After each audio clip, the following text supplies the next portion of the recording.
Panzanella is a Tuscan chopped salad, soaked stale bread. Popular in the summer, also includes cucumbers, basil, dressed with olive oil and vinegar. Popular in the parts of central Italy.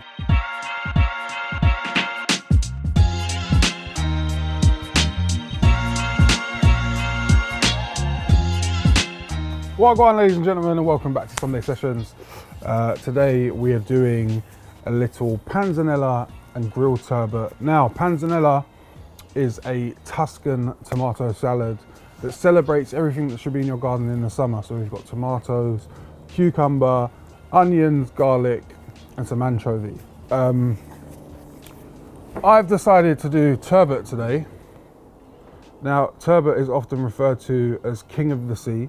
It's a very gelatinous fish, meaty, on the bone still, and I haven't got any money, but I'll splash on a bit of turbot.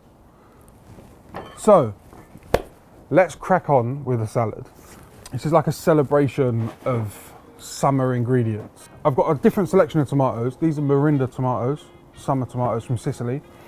I've got some red datterinis, orange datterinis, and yellow datterinis. So this for me is a salad that tells me that we're coming into the summer, right? It's all things that should be growing in your garden. I know we don't grow veg, but if you were to grow veg and you're a little like Tuscan man in Italy, these are the things you'd have fucking about. So we're gonna start off by chopping these tomatoes up, right? And I'm not gonna do anything special. I want different textures, different shapes, different styles, different feels, nothing special, right? In it goes.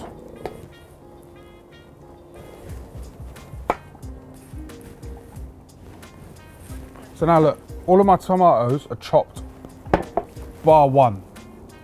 This one we're gonna hold back for the dressing, right? Next, when you season a tomato, tomatoes bleed all of their juice, right? So we're gonna go in with a bit of salt. Now, we want these tomatoes to start to break down and let everything out so that when we put our bread in, our bread soaks it up and becomes delicious and carries all of the tomato flavours. So I've just given those a little bit of salt, and already the juices are starting to come out, right? So you can see here all this juice in the bottom. That's purely because we've added salt to our tomatoes. As soon as you season a tomato, they start to drain out their liquid, right? So in here, I want to go in with a little olive oil just to help that juice get on its way, right? We're almost like marinating the tomatoes in themselves, yeah? I'm gonna go a little glug of red wine vinegar. That's about 5 splashes. And we're just gonna mix this through.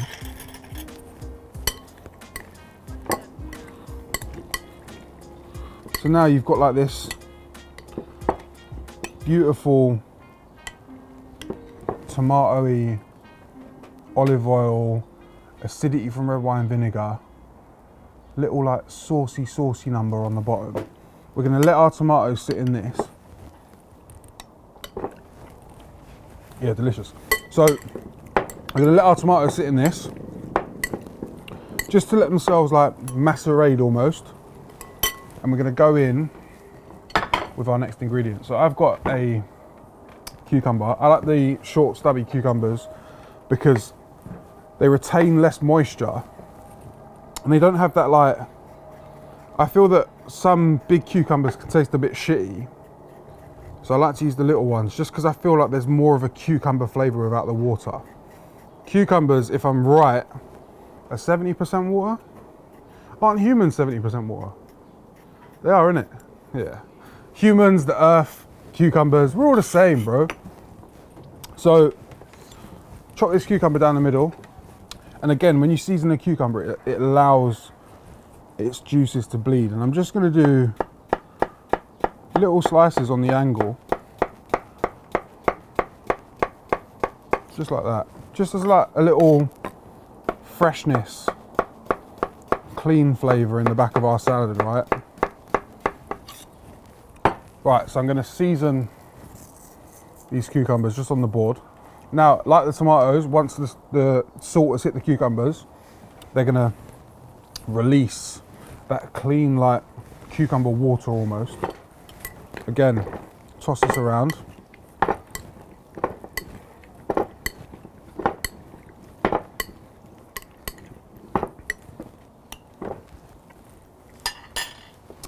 Delicious.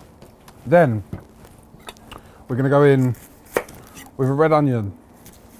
Now for me, we don't often eat onions in salads at my house because my mum doesn't like them, but a salad's not a salad without an onion in it for me. Like there's a heat, a level of like background hum that I feel that salads need. So I'm just gonna take off the first couple of layers. And I'm just gonna slice this onion as thin as I can. Go in with your onions. So now we've got sweet, salty, acidic, clean hum of onion. And I know we've dressed this with olive oil and red wine vinegar, but I wanna make a little dressing in a pestle and mortar to go on top to intensify the flavors, right? So, pestle and mortar, which you should all have by now. If you've watched all of the videos, you should have a pestle and mortar by now. Let's go 2 cloves of garlic, because there's 2 of us eating. Clove of garlic per person. Just gonna take the bum off and peel the garlic back.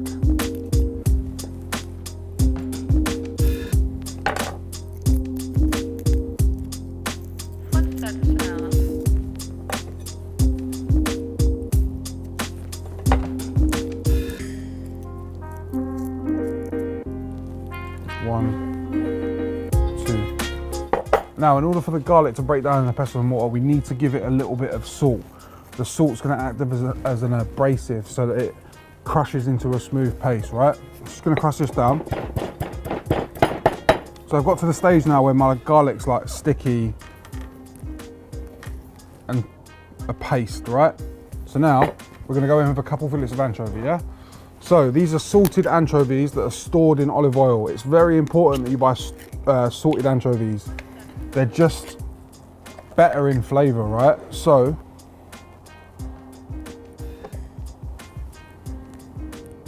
got 1, 2, 3, 4. So there's 4 fillets of anchovy in here, which is 2 whole anchovy.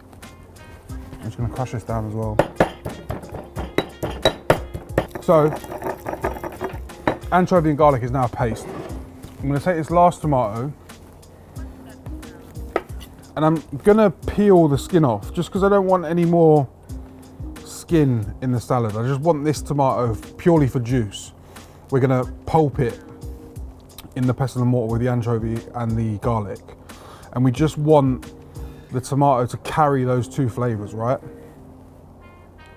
Because at the end of the day, it is a tomato and bread salad, but there's little secret ingredients, little secret methods in order to enhance flavors and make things more delicious. So just got the skin off of this. Just gonna chop it down, just so it breaks down easier in the pestle and mortar. And then this can go in here as well. Just gonna break this down.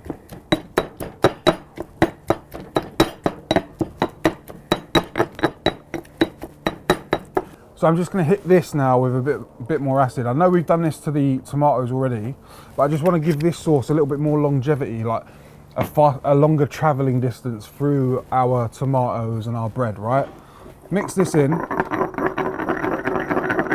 And by this time, we should have, look, can you see the bottom of this? Our tomatoes have sat, they've bled out all their juices, and that's what's going to make our fucking salad delicious, right?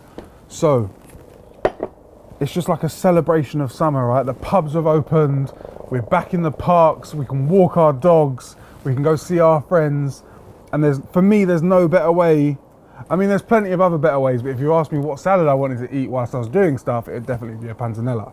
So I'm gonna put this into here, right?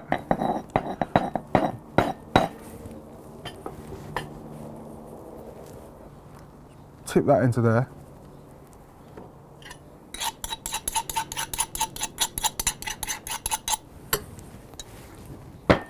Now the last thing to go into this salad is some stale sourdough, right? So don't throw away your bread, hold on to it. It doesn't have to be sourdough, it can be ciabatta, it can fucking be like Hovis sliced if you wanted it. Just throw that in, and the bread's gonna act as like a soaker-upper, a sponge of all the flavour. If you are gonna make this and you don't have stale bread, cut your bread into croutons, cook it on like 160 for 5 minutes. We want the outside to be crispy, but the inside still wants a little bit of that chew. That's what's gonna help soak up the flavors, right? So we're just gonna bring this together, and now we've got like salty anchovy, hum of garlic, acidity from tomatoes and red wine vinegar, sweetness from the datarinis, clean flavors from the cucumber, a little bit of harshness from the red onions. Let me give it a little taste.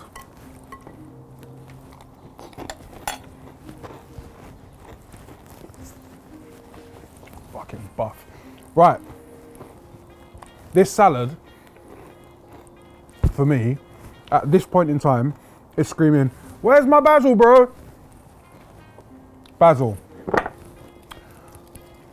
If you can get the little leaves basil, do so. If you can't, just go with what you can get. Don't be shy with this basil either, because tomatoes, basils, cucumber, red onions, it's all things that love each other and sit well together. Also, I managed to get this basil with a root on, so that although I've pulled it back like a barbarian, it's gonna grow again.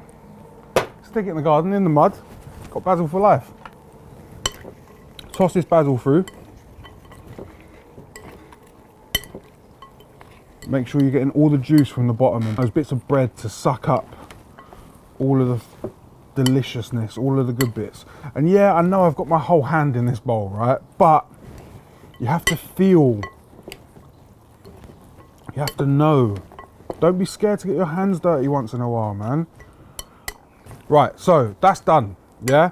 Now, let this salad sit until the bread, like this bread was crusty, but it's starting to suck up the juices, right? You want the bread almost to like rehydrate. Let the bread suck up all the juices and then set it to one side.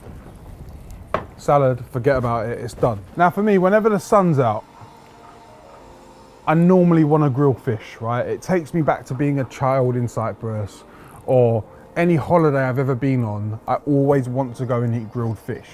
Now, I went for a quite expensive piece of fish. I say expensive, it's got expensive connotations, but this piece of turbot cost me about £6 from Bethnal Greenfish, came portioned.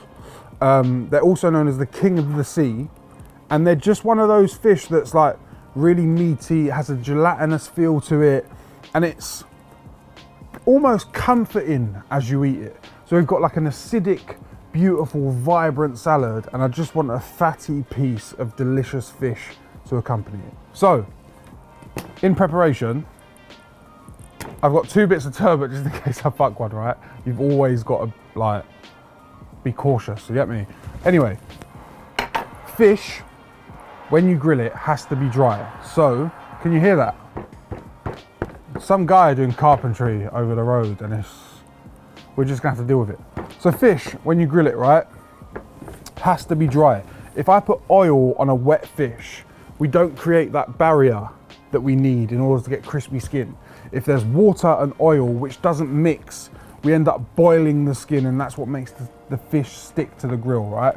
So you need to make sure that this fish is completely dry, all sides.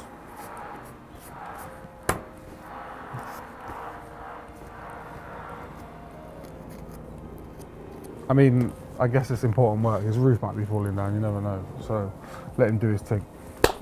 Dry fish. Got a little bit of olive oil. And we're just gonna massage this in.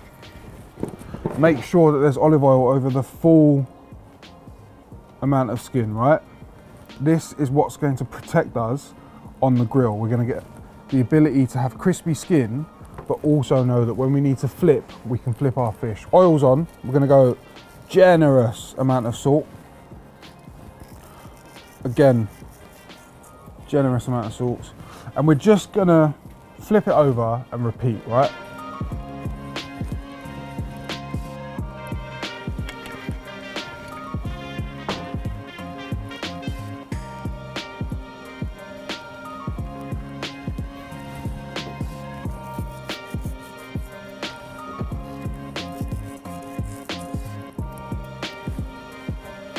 fish has done its thing. We're gonna take this over to the grill. Nice and crispy, and we're just gonna eat it together. Let's go. Right, welcome back to the grill. We've got our bits of turbot. We're just gonna lay them down. Gentle sizzle, where they've touched, that's where they're staying. Let them do their thing, chill, open a beer, drink some wine, do what you gotta do. We'll check back in about 6 minutes. Wow.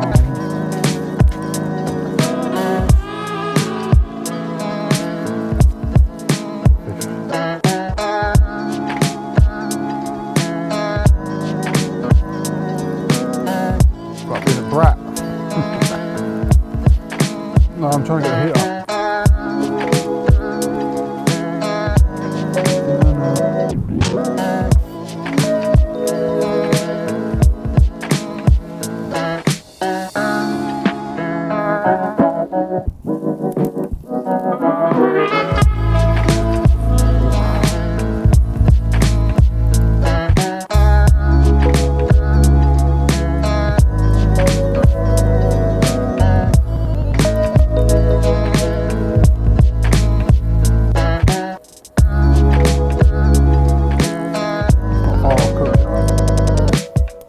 We're cooking this turbot gently, right? Slowly. We want it to stay fatty and gelatinous. We don't want like a fierce heat.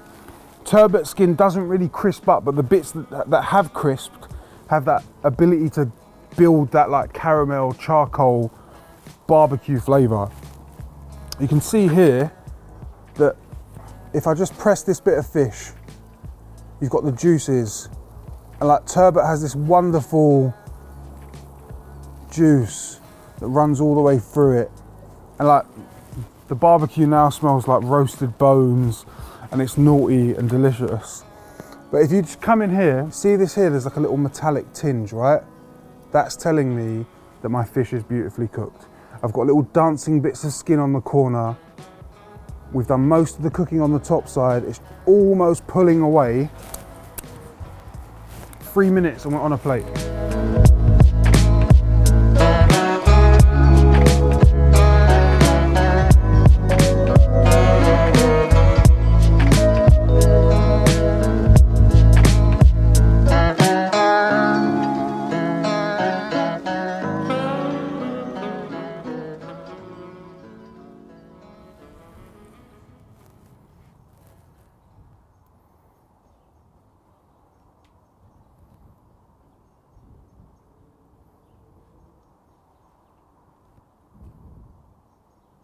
Right, fish is done. Got a nice colour on the bottom as well. Just going to set it to one side and allow it to rest. Look at that. Beautiful, fatty, gelatinous, dancing bits of skin. Right, so I'm just going to add a little sneaky, just a little knob of butter on top of our turbot. And a little lemon juice. We've paid it all of that attention and all that care. So now, all that's left to do is to plate up. Let's grab our salad. So look, our bread is completely soaked up all of the tomato juices, all of the marinade. And it's great. Just gonna get this onto a plate.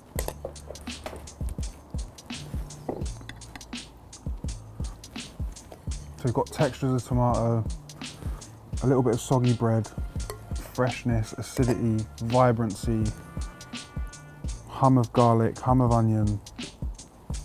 Just proper summertime vibes, right? Like an old school garage CD. Right, so I've cooked 2 pieces of turbot, just in case I fuck one. I've managed to cook both pieces perfectly. And we're just gonna go, what do you reckon, that one? Yeah, that one? Gonna go with the bigger boy. Just like that on a plate. So I've got a few bits of young basil, just from the bottom of the stalk. Just gonna put over the top. Just because the basil that's been sat in the salad has marinated and released all of its flavors, and we still want like a little note of basil. So bits of young basil. And then just for that pepperiness, just gonna go with some olive oil for that pepperiness, a bit on the fish. And that, ladies and gentlemen, is summer. Some of you might make this, some of you might not make it, but I think you should. The proof is in the eating. Get rid of this piece. Should we get a money shot? And look, we've just got this delicious. Are you fucking dumb? Are you fucking having them? So we've just got this, like, look at all of this. This is just the fish juice. Got this little bone. We pull this bone out, like so. These little bits. Just look at the way turbot is so meaty. Oh mate. It's like slightly smoky, gelatinous. Just like the meatiest fish around. Almost breaks apart like a scallop, like all of this different structure, like a crab claw almost. Rich, fatty fish, and then like a vibrant, acidic salad. Italy, bro.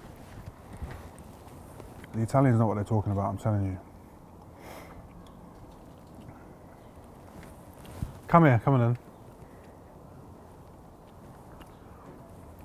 A little bit of turbot.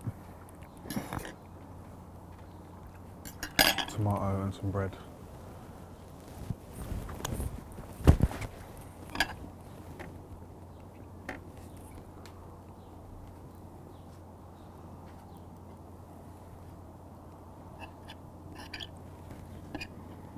Silence over there.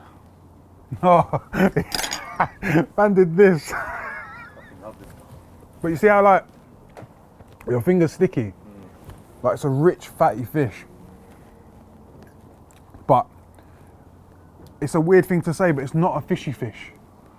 Do you know what I mean? It doesn't taste like fish. It doesn't taste like it's from the sea. It has like the texture of crab, but like this meaty depth. I guess it's why it's expensive and delicious. This bit's just, I don't even need the salad, you know. Just a beautifully cooked piece of fish is enough.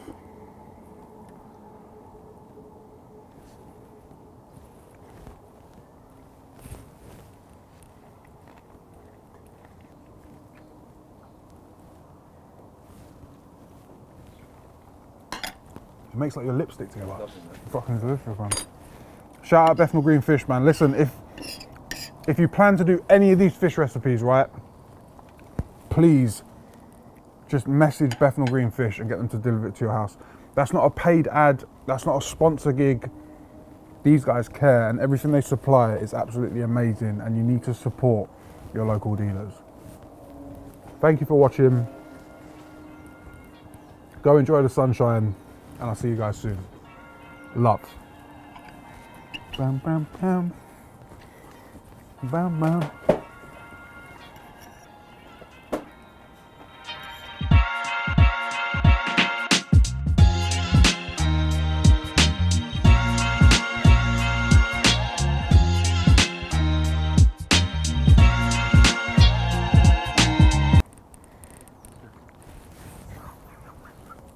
Ran away with it like an absolute crackhead.